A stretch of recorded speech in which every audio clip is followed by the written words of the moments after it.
우리 아까 에스겔 17장까지 얘기를 했습니다. 앞으로 점점 이 종말의 때는 가까워져 가고 있습니다.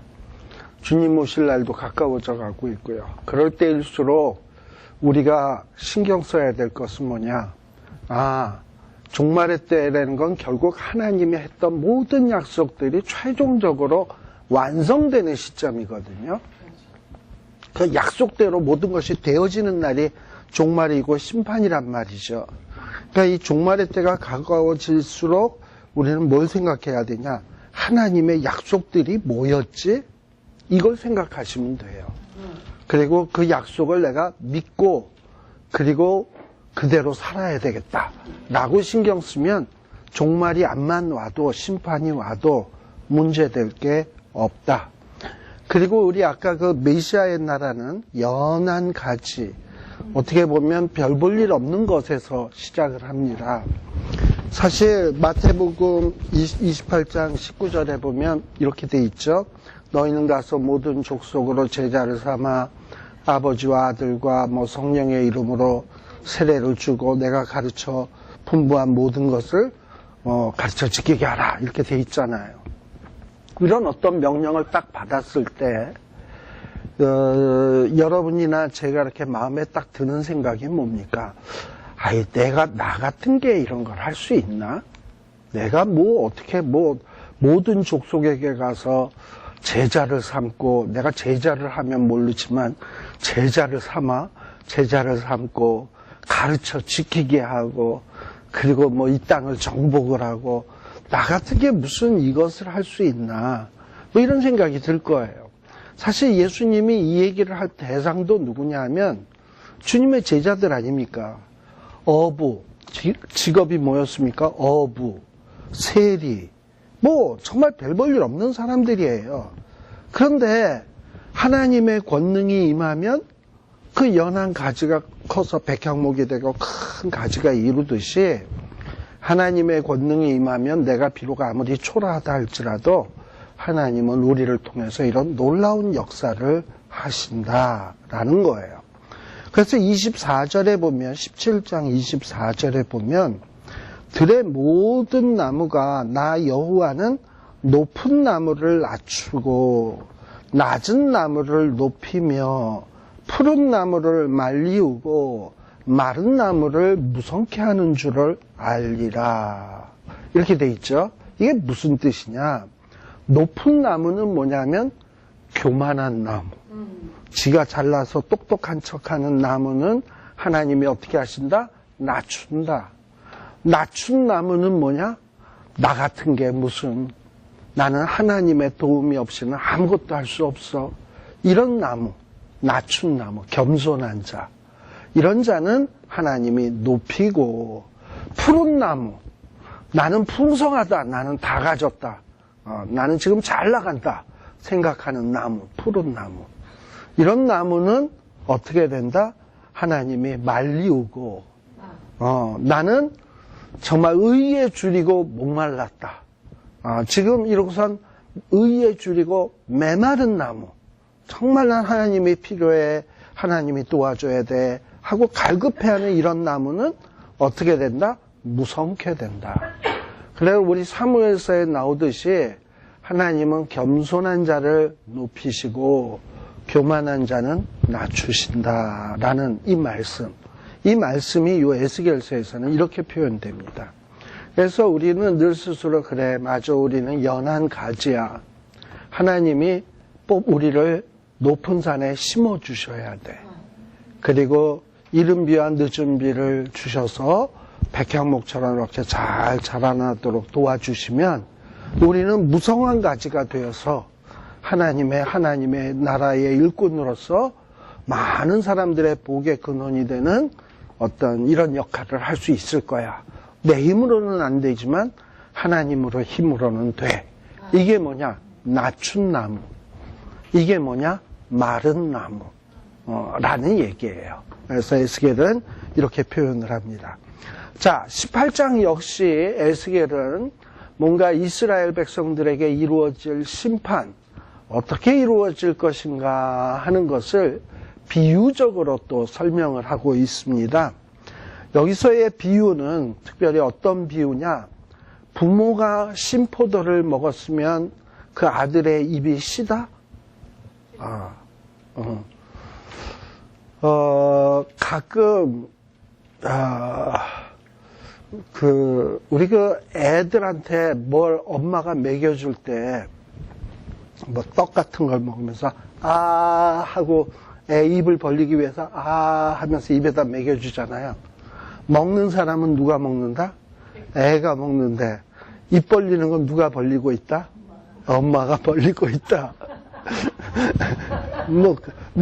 그게 좀 생각이 나더라고. 아버지가 신포도를 먹었는데 애가 이럴 수 있습니까? 혹은 애가 신포도를 먹었는데 아이고 시과라 하고 아버지가 그럴 수 있나요? 아무튼 지금 그거에 대한 비유예요. 근데 왜 갑자기 뚱딴지 같이 이런 신포도의 비유를 이야기를 하는가 하는 거예요. 자, 이 유다의 백성들, 특별히 지금 에스겔은 어디냐? 바벨론 포로지에 있어요. 에스겔은 바벨론 2차 포로로 잡혀갈 때, 여호야긴이 포로로 잡혀갈 때 에스겔도 함께 포로로 잡혀와 있습니다. 근데 이때 에스겔만 잡혀온 게 아니라 목공, 석수, 쓸만한 일꾼들은 이 당시 다 잡혀와 있었어요. 근데 이 잡혀온 사람들은 왜 나만 이렇게 잡혀와? 아직 유다 땅에는 안 잡혀온 사람도 있는데 이러면서 뭔가 이 잡혀온 거에 대해서 대단히 불만족스럽고 화가 날 수 있잖아. 내가 왜 이렇게 잡혀와야 되지? 그러고선 자기를 한번 살펴봐도 내가 이렇게 잡혀올 만큼 나쁜 짓은 한 건 없는데 나는 그렇게 죄 지은 거 없는데 이렇게 생각하다 보니까 그러면 왜 잡혀왔지? 이러다가 나는 잘못한 것이 없는데 우리 조상들이 죄를 많이 져가지고 이 조상이 지은 죄의 업보로 말미암아 내가 이 생고생을 하고 있구나. 그러면서 내 탓은 없고 누구 탓이다? 조상 탓이다. 이러고 얘기를 하는 거예요. 그러면서 자기네들이 포로로 잡혀온 것을 조상 탓으로 돌리고 있었어요. 근데 하나님이 이스라엘 백성들을 바벨론 포로지로 잡혀가게 한 것은 그들이 죄가 있죠. 왜 없겠어. 근데 하나님이 바벨론 포로로 잡혀간 것은 그 포로지에서라도 죄를 깨닫고 회개하고 본인들이 하나님 앞에 돌아오기를 원하는 거거든. 근데 이 포로로 잡혀온 사람들이 자기 죄에 대한 반성을 하지 아니하고 자기는 죄 없다고 생각하고 억울한 지금 포로살이라고 생각을 하고 이 포로살이 하게 된 것은 순 조상 탓이다. 이렇게 돌리고 있거든. 그러니까 에스겔이 볼 때 또는 하나님이 볼 때 얘네들이 번지수 잘못 짚었다라고 생각이 되고서는 이거를 비유적으로 설명하는 것이 바로 이 18장의 내용이다라는 거예요. 자, 18장의 내용이 뭡니까? 2절에 이스라엘 사람들이 이렇게 자기네들이 속담에 이런 속담이 있나 봐요. 아버지가 신포도를 먹었으므로 아들의 이가 시다. 즉 이 얘기는 뭐냐? 우리 아버지가 죄 지었기 때문에 그 죄의 대가를 우리가 받는다. 지금 이렇게 생각한다 이 말이에요. 그런데 하나님께서는 뭐라고 얘기하신다? 3절 너희들이 지금 아비가 신포도를 먹으면 애가 시다 라는 이런 속담을 쓰지 못하게 되리라 라고 얘기하면서 무슨 얘기를 하냐? 4절 모든 영혼, 이 세상에 있는 얼마나 많은 영혼이 있습니까? 근데 그 각각의 모든 영혼이 누구에게 속했다? 하나님께 속했고, 그리고 그 아비의 영혼이, 아버지의 영혼도 하나님께 속한 것처럼 아들의 영혼도 내게 속했다.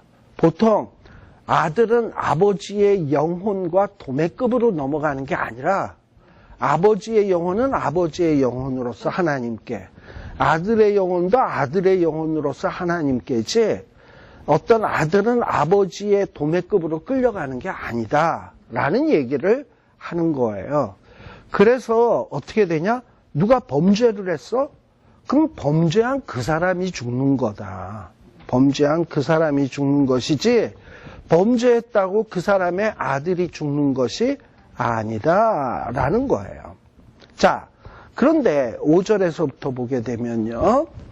만일 사람이 의로워서 법과 의를 따라 행했다. 즉 하나님의 계명의 말씀들을 100% 다 순종을 했다라고 한다면, 그래서 그 계명의 내용이 6절, 7절, 8절에 보면 율법에 나오는 여러 계명들을 소개해주고 있습니다.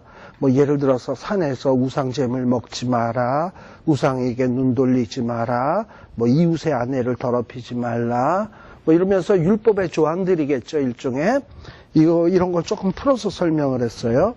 근데 이런 하나님의 율례와 구례, 9절에 보면, 그러니까 6절, 7절, 8절은 하나님의 율례와 규례의 대표적인 것들을 몇 가지 뽑아서 적어놨어요. 근데 이런 율례를 쫓고 규례를 잘 지켜서 진실되게 행하면, 즉 하나님의 계명을 100% 지켜서 순종하면 그는 뭐다? 의인이다.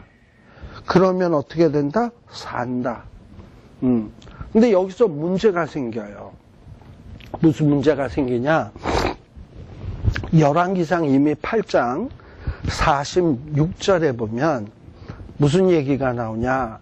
이 솔로몬이 하나님 앞에 성전 다 지어놓고 하나님 앞에 기도를 하는데, 그 성전 지으면서 기도하는 가운데 솔로몬이 아주 중요한 신학적 깊이가 있는 내용의 이야기를 하게 됩니다. 그 내용인즉 뭐냐? 열왕기상 8장 46절일 거예요. 내용인즉 뭐냐? 범죄치 아니하는 사람은 없다라는 얘기예요. 범죄치 아니하는 사람은 없다.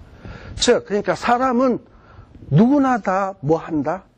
암만 잘나고 착하게 살아도 범죄한다라는 거죠. 그리고 범죄치 아니하는 사람은 없다는 거죠. 이거를 우리 신약식으로 얘기한다면 의인은 없나니 하나도 없다가 되는 거죠. 근데 성경에서 말하는 지금 에스겔이 얘기하는 건 뭡니까? 하나님의 율례와 계명, 이 말씀대로 100% 다 잘 살면 어떻게 된다? 그는 의인, 그리고 그는 산다. 그렇다면 열왕기상 8장에 나오는 얘기나 로마서에 나오는 의인은 없나니 하나도 없다라는 얘기나 그 말씀을 적용하면 세상에는 의인이 있을 수 있다, 없다? 없다. 그렇죠? 없다예요. 자, 그러면서 어쨌든 이론적으로는 그렇다는 거야. 100% 순종하면 산다는 거예요. 10절에 보면, 그래서 어떤 사람이 이런 의인인데 이 의인이 아들을 낳았어요. 근데 이 의인은 100% 율례를 순종한 사람 아니겠습니까? 근데 이 사람이 아들을 낳았어요. 그러니까 아버지는 선해. 근데 이 아들놈은 어떠냐? 선은 하나도 행치 아니하고 악 중 하나를 범하여 뭐 못된 짓만 다 했어. 그 못된 짓이 뭐냐? 아까 6, 7, 8절에 완전히 반대되는 내용이죠. 그래서 요 10절, 11절, 12절, 13절에 나오는 내용은 뭐야? 율례와 법도를 반대로 행하는 내용들을 쭉 모아놓아 열거해 놓은 거예요. 이렇게 못된 짓을 하게 되면 어떻게 된다? 13절 하반절에 보면 이런 가증한 일을 행하였은즉 이자는 어떻게 된다? 암만 아버지가 의인이라도 정령 죽는다. 자기의 피가 자기에게로 돌아간다. 그러니까 자기 아버지가 암만 훌륭한 목사라고 그 목사 아들이라고 자동으로 구원받는 거 아니다 라는 거예요. 지금 그 얘기를 하고 있는 거예요. 그리고 14절 이하는 반대 케이스입니다. 반대 케이스. 자, 이번에는 누가 아들을 낳았냐? 이 못돼 먹은 아들이, 지금 아까 아버지는 의로 왔는데 아들이 못돼 먹었잖아요. 근데 이 못돼 먹은 아들이 또 아들을 낳았어요. 근데 이 아들은 못돼 먹은 자가 아들을 낳았는데 또 이 아들은 돌연변인지 또 아버지랑 또 정반대로 사네. 그러면서 이 아들이 지 아버지가 못된 그 행한 죄를 보고 두려워해서 그대로 행치 아니하고 15, 16, 17절 하나님의 율례대로 살게 되면 어떻게 되느냐? 17절 끝부분에 보면 이 사람은 자기 아버지가 암만 못돼 처먹었어도 아버지의 죄악을 인하여 죽지 아니하고 정녕 산다. 아버지가 악하고 자기는 선한데 이 선한 아들이 아버지의 악한 죄 때문에 어떤 불이익을 보느냐? 절대 안 그렇다라는 거예요. 이 아비는 아비의 죄 때문에 죽는다라는 거예요. 18절. 자, 그래서요. 뭐라고 얘기하냐? 19절에 보게 되면 아들이 어찌 아버지의 죄를 담당치 않겠느냐 하는도다. 즉 지금 이 바벨론 포로지에 잡혀와 있는 사람들은 우리가 포로로 잡혀온 건 아버지의 죄 때문이야. 그래 뭐 아버지의 죄를 우리가 자식이 담당해야지 어떻게 담당하지 않을 수 있어. 그러면서 자기들은 의인이라고 생각을 한단 말이지. 이러면 안 된다라는 거야. 그러면서 아들이 법과 의를 행하며 모든 율례를 지켜 행했으면, 그러니까 율법의 말씀을 잘 지키면 그 사람이 사는 거예요. 그러나 범죄를 하면 그 영혼이 죽는 거예요. 20절에. 아버지가 죄 지었다고 그 죄를 자식이 담당하는 것 아니에요. 그렇다고 아들이 죄를 지었다고 아비가 또 죄악을 담당하는 것이 아니라 각기 자기에게 의인의 의도 자기에게 돌아가고 20절 끝부분 의인의 의도 자기에게 돌아가고 악인의 악도 자기에게 돌아간다. 각자 이 악에 대한 문제는 각자가 책임지는 거다라는 거예요. 자, 그렇다면 지금 아까 얘기한 거랑 종합해보면 이 악은 어쨌든 각자가 책임지는 거예요. 그리고 의인은 율법을 100% 순종해서 의인이 되면 살아요. 근데 살 수 있는 사람 없다? 있다 없다? 없다. 그리고 사람들은 다 악을 행한다. 그러면 모든 사람은 다 어떻게 되었습니까? 죽게 생긴 거예요. 네. 그런데 하나님은 이렇게 죽게 된 상태로 내버려 두지 않는다니까.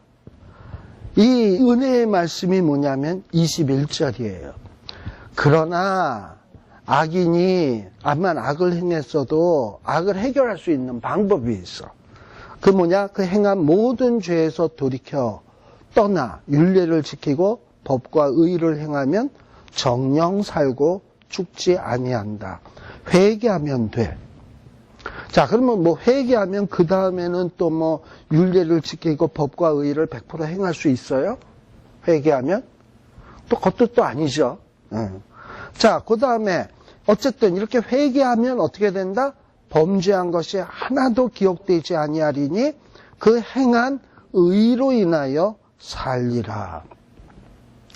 하나님은요, 이 23절에 보면 아주 중요한 얘기를 하는데 하나님은 악인이 죽는 것도 기뻐하지 않으세요. 하나님은 악인을 심판하시지만 악인을 심판하면서 하나님이 좋아하시냐? 절대 안 그래. 하나님은 악인도 그가 회개하고 구원받기를 원하셔요. 이게 하나님의 마음이다라는 거예요.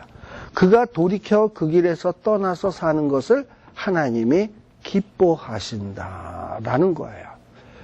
자, 그런데 의인이 24절에 의인이 의롭게 살다가 어떻게 되느냐? 의에서 떠나서 범죄를 하게 되면 어떻게 된다? 의인도 암만 의롭게 오랫동안 살았어도 죄 지으면 어떻게 된다? 그 죄로 인하여 죽는다. 그러나 아까 얘기했습니다만 또다시 회개하면 어떻게 된다? 산다라는 거예요. 자, 쭉 내려가서 31절, 32절에 보세요.